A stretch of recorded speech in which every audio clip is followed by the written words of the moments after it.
ہاں یہ الگ بات ہے کہ اگر شوہر ناروا زیادتی کرتا ہے اور بالکل بے رحم ہے یا ایسا کو مطالبہ کرتا ہے کہ جو ناجائز میں آتا ہے، وہ تو نہیں پورا کرنا. جیسے آپ کو بتایا گیا کہ فطری طریقے کے علاوہ کوئی بھی ایسا طریقہ خواہ وہ شوہر اور بیوی کے درمیان ہی کیوں نہ ہو اسے حرام قرار دیا گیا، چاہے وہ عمل قوم لوط سے ملتا ہو یا اورل سیکس ہو، یہ تو ناجائز ہے ہی.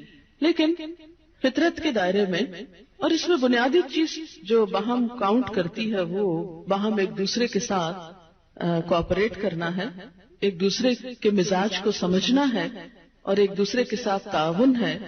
لیکن آپ دیکھیں کہ ہمیشہ آئیڈیل صورتحال نہیں ہوا کرتی، ہر شخص اتنا کنسیڈریٹ نہیں ہوتا. لیکن اللہ تعالیٰ نے عورت کو جہاں شوہر کو باہر کی مشقت دی نا، کتنی مشقت ہوتی ہے گرمی میں، دھوپ میں. مثلاً ہر شخص کا ایئر کنڈیشن آفس تو نہیں ہے کہ وہ وہاں بیٹھ کے کام کر رہا ہے. بہت سے مرد سڑکوں پہ سڑکیں بنا رہے ہیں دھوپ میں کھڑے ہو کر، کچھ کھیتوں میں کام کر رہے ہیں، کٹائیاں کر رہے ہیں فصلوں کی، کوئی اور مکان بنا رہے ہیں، دھوپ میں کام کر رہے ہیں. تو مرد اگر سارے دن کی باہر مشقت کرتا ہے تو وہ بھی ایک پینفل کام ہے، اور اس نے محنت کی اور بیوی کے لیے سارا آرام فراہم کیا، کھانا پینا باقی ضروریات. اب اگر بیوی کو اس کا مطالبہ پورا کرنے میں تھوڑی تکلیف ہو رہی ہے تو کیا ہوا کہ موڈ نہیں یا دل نہیں مان رہا تو کیا ہوا، نہ صحیح. لیکن اس کے باوجود جو عورت یہ سمجھتی ہے کہ میں اپنے موڈ کے خلاف جا کر بھی اگر اپنے شوہر کو راضی کرتی ہوں تو یہ میرے رب کی رضا حاصل کرنے کا ایک ذریعہ ہے، تو آپ دیکھیں کہ یہ وہ چیز ہے جس کا صلہ آپ کو اللہ دنیا میں دے دے گا، کیونکہ آپ یہاں صرف شوہر کی نہیں اللہ کی بھی اطاعت کر رہی ہیں. کیونکہ ایک مسلمان عورت کو اس کے رب نے یہ حکم دیا ہے. اور اس میں وہ حدیث آپ نے سن رکھی ہوگی اور عورتوں کو سنانے میں بڑی مشکل پیش آتی ہے مجھے ہمیشہ، اور عورتیں ایک دم اوفینڈ ہونے لگتی ہیں. لیکن بات یہ ہے کہ چونکہ اللہ کے رسول صلی اللہ علیہ وسلم نے فرمایا ہے اور ہم ان کا نام سن سن کے روتے ہیں محبت میں اور نعتیں سن سن کے جھومتے ہیں، تو یہ حکم بھی آپ کا مان لینا چاہیے اور اس حدیث کو بھی سن لینا چاہیے اتنی ہی خوشی سے جتنی خوشی سے ایک نعت سنتے ہیں. نبی صلی اللہ علیہ وسلم نے فرمایا جب مرد اپنی بیوی کو اپنے بستر پر بلائے اور وہ نہ آئے تو صبح تک فرشتے اس پر لعنت کرتے ہیں. بخاری کی روایت ہے، کتاب النکاح.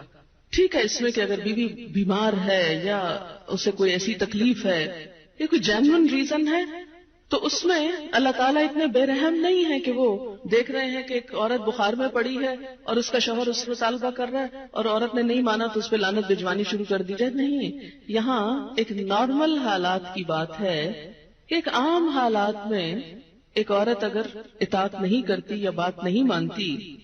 پر اسی لیے ایک اور حدیث ہے، حضرت ابو ہریرہ کہتے ہیں کہ آپ صلی اللہ علیہ وسلم نے فرمایا اگر عورت کا خاوند اس کے پاس موجود ہو تو وہ اس کی اجازت کے بغیر نفلی روزہ نہ رکھے. تو گویا شوہر کی اطاعت نمبر 1 عام روزمرہ زندگی کے کاموں میں کوآپریشن، اطاعت بمانا کوآپریشن ہے. طاعن کا مطلب ہوتا ہے خوشی سے کام کرنا. نمبر 2 اس کی خاص ضرورت یا تقاضے کو پورا کرنے میں اطاعت. ہاں کہاں اطاعت نہیں؟ جب وہ کوئی حرام کام کرنے کو کہے، جب وہ کوئی ناجائز کام کرنے کو کہے، جب وہ اللہ اور اس کے رسول صلی اللہ علیہ وسلم کی مرضی کے خلاف کام کرنے کو کہے. لا طاعت لمخلوق فی معصیت الخالق، مخلوق کی اطاعت جائز نہیں خالق کی نافرمانی میں. اگر اللہ تعالیٰ کسی کام پہ ناراض ہے وہ اطاعت جائز ہے. بہت سی خواتین کو دیکھا ہے جہاں اللہ کی نافرمانی ہو رہی ہے وہاں تو شوہر کی بات بھاگ بھاگ کے مانی جا رہی ہے، اس لیے کہ وہ اپنے نفس کے مطابق ہے نا. آپ سب جانتے ہیں کہاں کہاں. لیکن جہاں شوہر کی اطاعت اللہ کی رضا کے مطابق ہے لیکن ہماری رضا کے خلاف ہے تو پھر ہم وہاں نہیں بات مانتے. تو بسا اوقات ہم بظاہر اللہ کی رضا کا لیبل تو لگاتے ہیں، ہوتی اندر سے اپنے نفس کی اطاعت ہے. اور بعض اوقات شوہر کی اطاعت کا لیبل لگاتے ہیں لیکن وہاں بھی اصل میں نفس کی اطاعت ہوتی ہے کہ ہمارا اپنا دل وہی چاہ رہا ہوتا ہے جو شوہر چاہتا ہے اس وقت. بعض اوقات کئی غلط کام شوہر چاہتے ہیں کہ بیوی کرے، ہم خود بھی وہ چاہ رہے ہوتے ہیں، ساتھ اس لیے آڑ لے لیتے ہیں جی شوہر نہیں مانتے. مثلا سر ڈھکنا، شوہر کو پسند نہیں، کیا کریں؟ اب شوہر کی اطاعت بھی تو اللہ ہی نے کہا ہے۔ یہاں شوہر کی ہم 100% اطاعت کو تیار ہو جاتے ہیں، کیونکہ اندر سے اپنا